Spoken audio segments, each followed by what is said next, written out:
Hello, I am Seema and welcome to the Hindi version of part 3 of the chapter Hydrocarbons.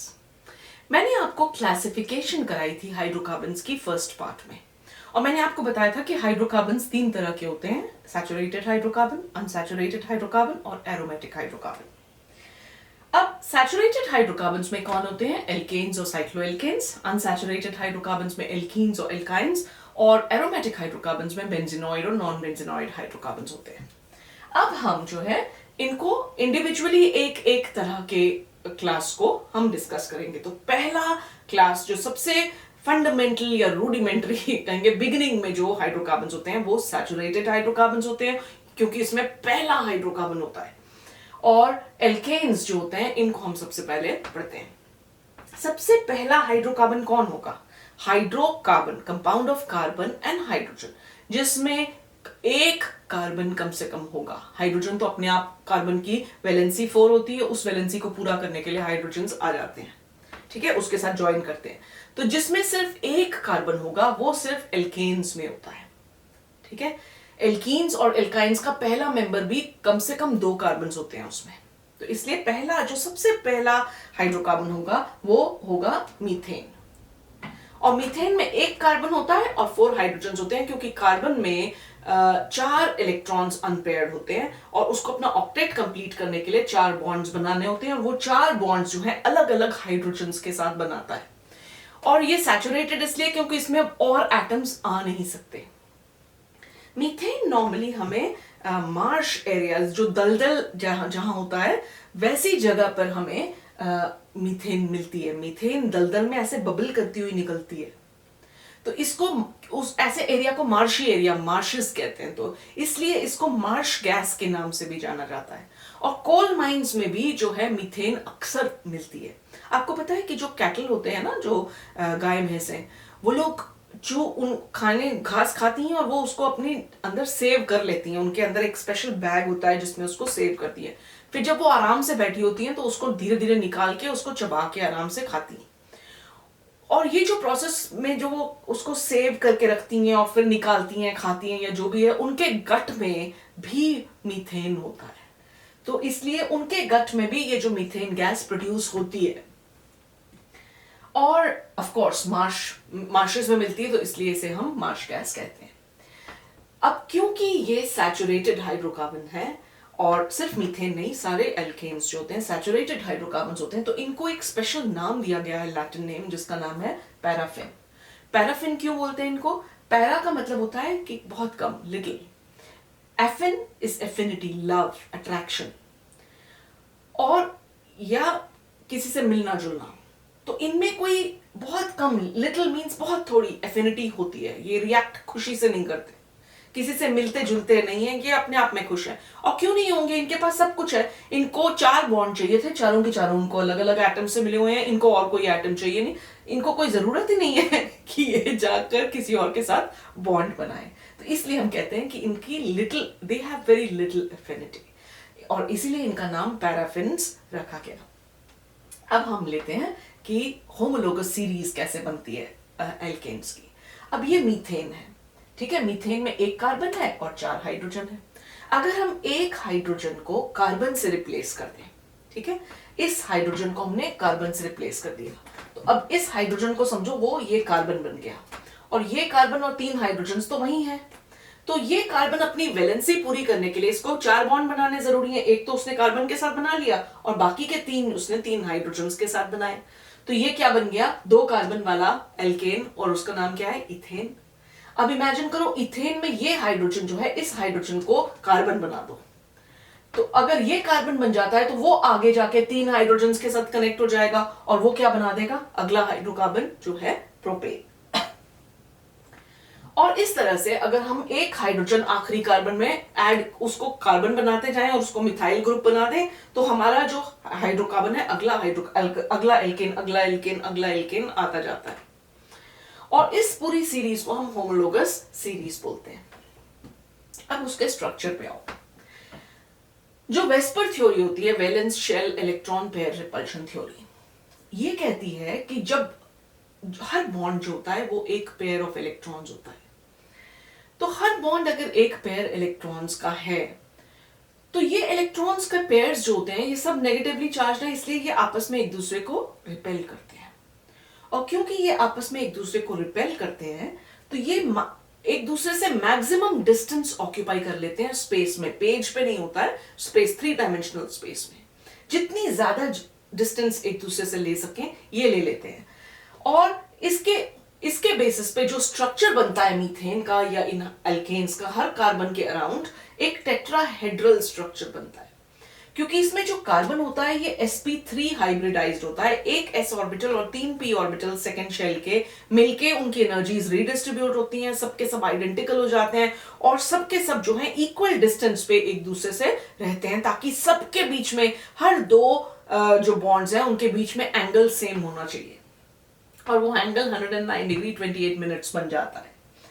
तो hydrogen जो होता है उसमें सिर्फ s ऑर्बिटल होता है और हर एंड पे जो है एक एक हाइड्रोजन उसके साथ कंबाइन करता है। तो ये जो स्ट्रक्चर है, स्ट्रक्चर बहुत अच्छा नहीं दिख रहा है इसमें, लेकिन मैं आपको एक इमेजिनरी स्ट्रक्चर दिखाती हूँ कि इमेजिन करो कि ये एक ट्राइंगल है, ठीक है।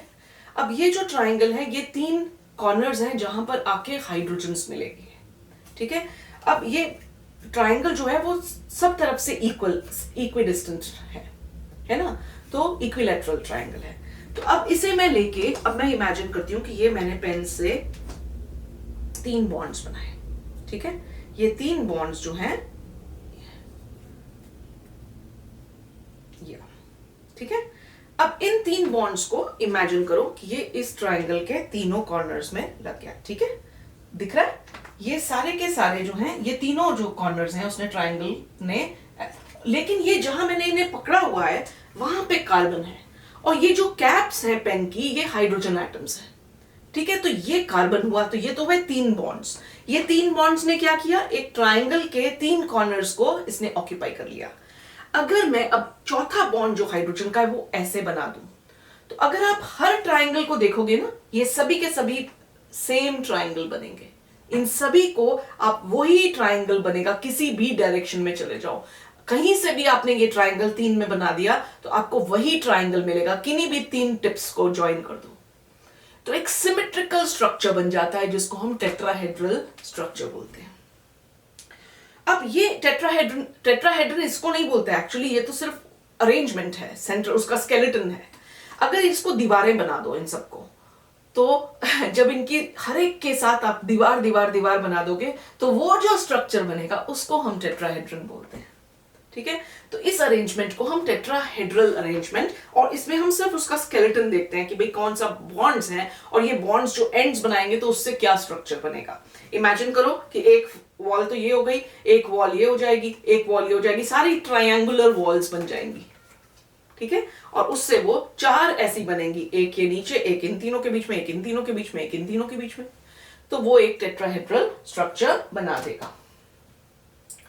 तो ये होता है। अब आप इमेजिन करो कि जैसा हमने मीथेन से इथेन बनाया, हर कार्बन एटम के आसपास ऐसा ही टेट्राहेड्रन होता है। तो अब इमेजिन करो कि इस स्ट्रक्चर में ये जो 3 बॉन्ड्स थे, ये 3 हाइड्रोजन है, ये चौथा हाइड्रोजन, इस हाइड्रोजन को इमेजिन करो कि ये कार्बन बन गया अब, ठीक है। इसे हमने कार्बन बना दिया, तो ये 3 हाइड्रोजन तो वहीं के वहीं रहे, ये 3 हाइड्रोजन तो वहीं है जहां थे, लेकिन इस कार्बन को अब 3 हाइड्रोजन चाहिए, तो यहां पे आके 3 हाइड्रोजन और लग जाएंगे, तो अब 6 हाइड्रोजन हो गए, 2 कार्बन 6 हाइड्रोजन।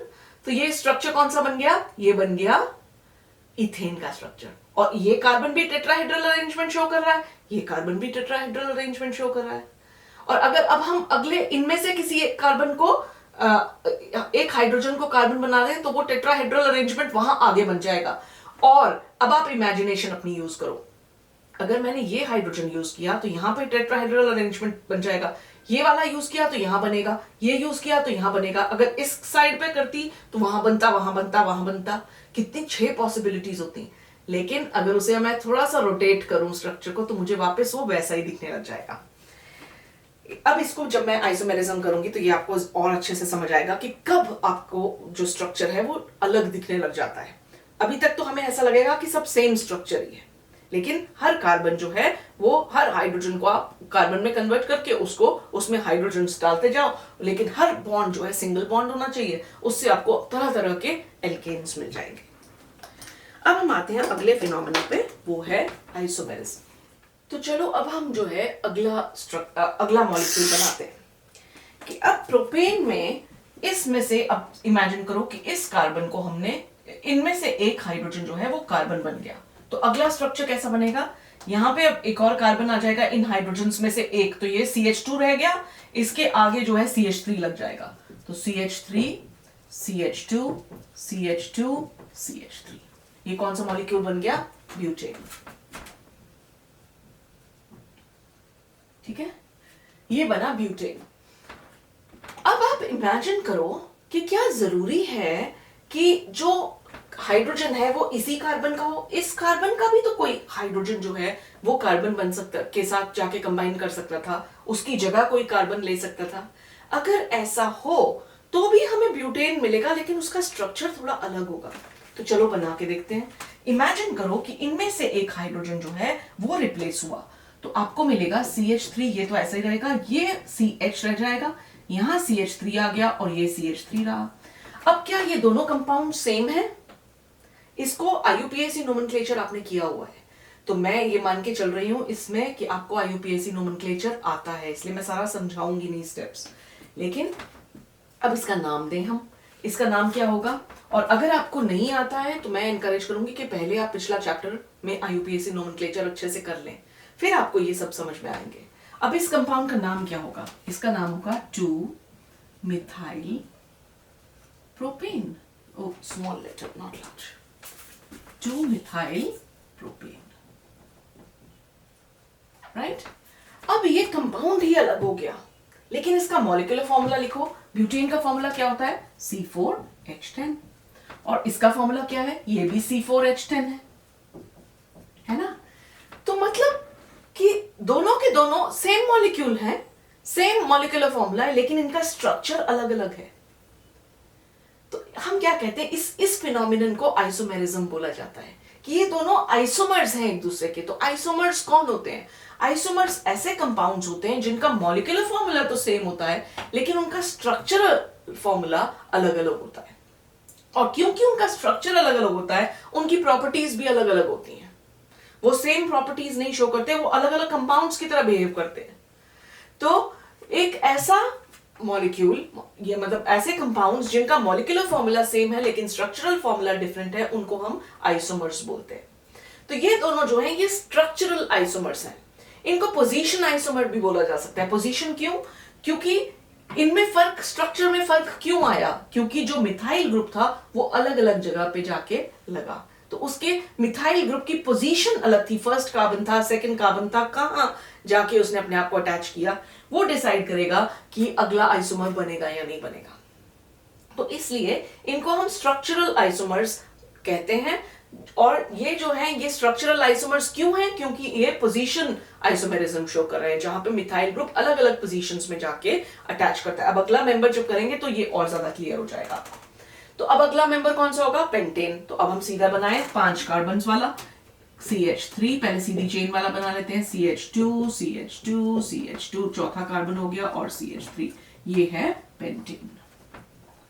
ठीक है, अब इसके आइसोमर्स बनाने की कोशिश करो। इसके जब आइसोमर्स बनाओगे तो अब आप इनमें से कोई भी एक मिथाइल ग्रुप को इमेजिन करो कि ये एक कम कर दो तो 4 कार्बन की चेन रह गई, और वो जो मिथाइल ग्रुप है वो एंड वाले कार्बन पे नहीं आप उसे डालोगे, किसी ब्रांच हमेशा बीच में से निकलती है। अगर मैं इस कार्बन पे, जैसे हमने इस केस में किया, इस कार्बन को हमने बढ़ा दिया तो हमें मिथाइल ग्रुप आगे मिल गया, तो ये ब्रांच थोड़ी हुई। अगर पेड़ लंबा हो रहा है तो उसका सिर अगर ऊपर चला गया तो वो लंबा हो गया ना। मैं अगर लंबी हो रही हूं, जो मैं कभी नहीं होंगी, तो मेरा सर अगर ऊपर चला गया तो मैं लंबी हुई, चेन लंबी हुई। ब्रांच तो अगर मेरा आर्म लंबा हो गया तो ब्रांच लंबी हुई, ब्रांच नहीं निकली या मेरा एक नया आर्म निकल आया तो वो ब्रांच होगी। तो ब्रांच हमेशा आखिरी कार्बन्स में नहीं होती, बीच में जो कार्बन्स होते हैं वहां से निकलती है। तो अब हम इसको 4 कार्बन का चेन बना देंगे, तो CH3, और बीच वाले कार्बन्स को हम ऐसे ऐसे ही छोड़ देते हैं, CH3। ठीक है, अब इमेजिन करो कि जो मिथाइल 5वां कार्बन है वो इस कार्बन के साथ आके ज्वाइन कर गया, तो ये CH3 यहां आ गया।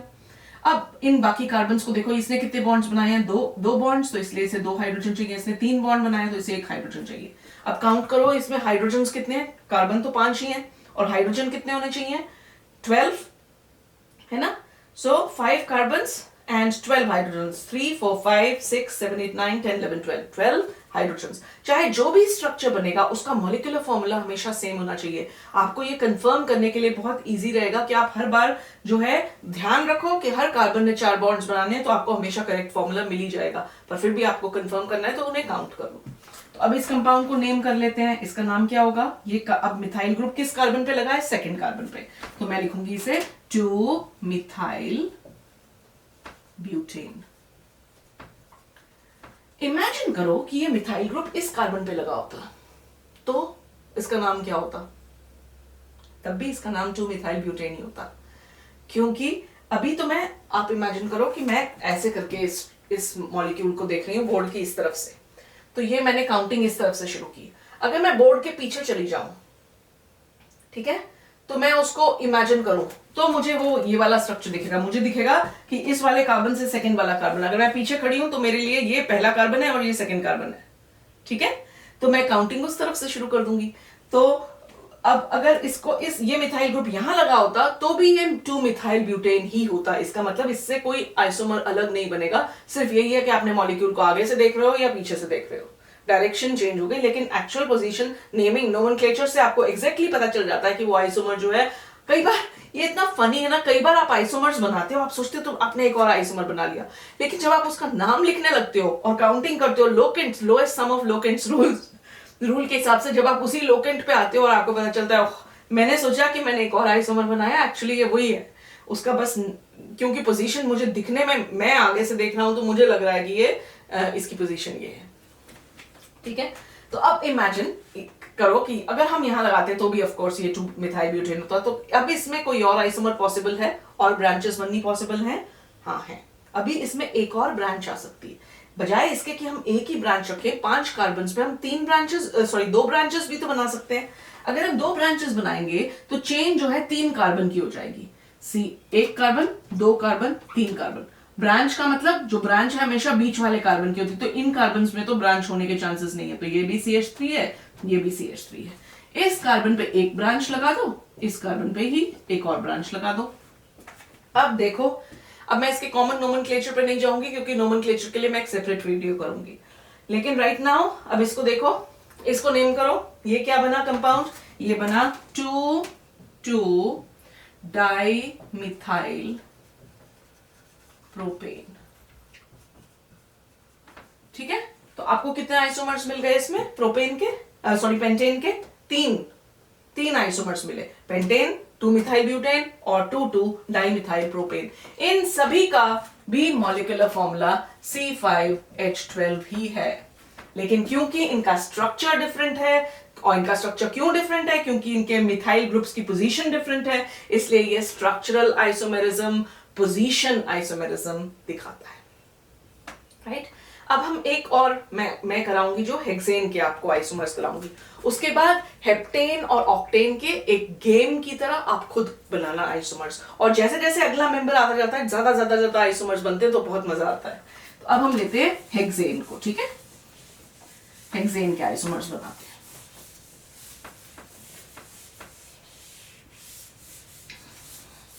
तो पहले तो हम सीधी चेन वाला बनाएंगे, ठीक है। 1 CH3 1 2 3 4 5 and 6। तो ये हुआ हेक्सेन। अब एक ब्रांच बनाओ। एक ब्रांच बनाएंगे तो हमारी चेन 5 कार्बन की रह जाएगी, ठीक है। CH3, अब 1 2 3 4 और CH3। कार्बन ब्रांचेस हमेशा बीच में होती है, तो एक ब्रांच हम यहां बना देते हैं CH3, और अब हाइड्रोजन डालो, 3 bond, 1 hydrogen, 2 bond, 2 hydrogen, 2 bond, 2 hydrogen, ठीक है। इस कंपाउंड का नाम क्या होगा? 2 मिथाइल पेंटेन, है ना। अब इमेजिन करो कि ये जो मिथाइल ग्रुप है ये इस कार्बन पे लगा होता, 3rd कार्बन पे, तो हम लिखेंगे CH3 CH2 C, यहां पे ब्रांच आ गई, और CH2, ये CH हो जाएगा क्योंकि 3 बॉन्ड और 1, और CH3, ठीक है। तो इसका नाम क्या हो गया? 3 मिथाइल पेंटेन, ठीक है। और मैंने आपको बोला था ब्रांचेस कहां पॉसिबल थी, इन 3 कार्बन पे। अब अगर ये मिथाइल ग्रुप यहां लग जाए तो क्या होगा, तो उसका नाम क्या होगा, उसका नाम भी 2 मिथाइल पेंटेन ही होगा, क्योंकि हम फिर इस तरफ से काउंटिंग करेंगे, इसलिए वो अलग आइसोमर नहीं, वो सेम आइसोमर ही है। तो अब हम आते हैं कि एक ब्रांच हमने देख लिया कितनी पॉसिबिलिटीज हैं, कितने आइसोमर्स बन सकते हैं। अब हम 2 ब्रांचेस बनाते हैं। अगर 2 ब्रांचेस बनाएंगे तो कार्बन चेन कितने एटम्स की बन जाएगी, 4 कार्बन की। तो CH3 CH3 4 कार्बन हो गए, और अब हमें 2 ब्रांचेस बनानी है। तो इमेजिन करो कि एक मिथाइल ग्रुप मैंने यहां लगा दिया, एक मिथाइल ग्रुप मैंने यहां लगा दिया। तो अब इसमें हाइड्रोजन डालो 3 + 1 3 + 1, ठीक है। अब हाइड्रोजन का काउंट करो, कितने हाइड्रोजन हैं, 3 6 9 12 + 2 14, so C6H14, और ये सब C6H14 ही है, राइट। अब ये 2 ब्रांचेस आपने यहां लगा दी, तो इसका नाम क्या लिखेंगे हम, इसका नाम लिखेंगे 2,3 डाइमिथाइल ब्यूटेन, ठीक है, 2,3 डाइमिथाइल ब्यूटेन इसका नाम होगा। अब आप जो 2 ब्रांचेस हैं किसी एक कार्बन पे डाल दो बजाय इन 2 अलग अलग पे, क्योंकि ब्रांचेस सिर्फ इन्हीं दोनों पे पॉसिबल है। तो हम ब्रांचेस दोनों इसी कार्बन पे इमेजिन कर लेते हैं। तो लिखो CH3, इस पे दोनों ब्रांचेस बनानी है, एक CH3 यहां आ गया, एक CH3 यहां आ गया, ये CH2 बन गया और ये CH3 हो गया, ठीक है।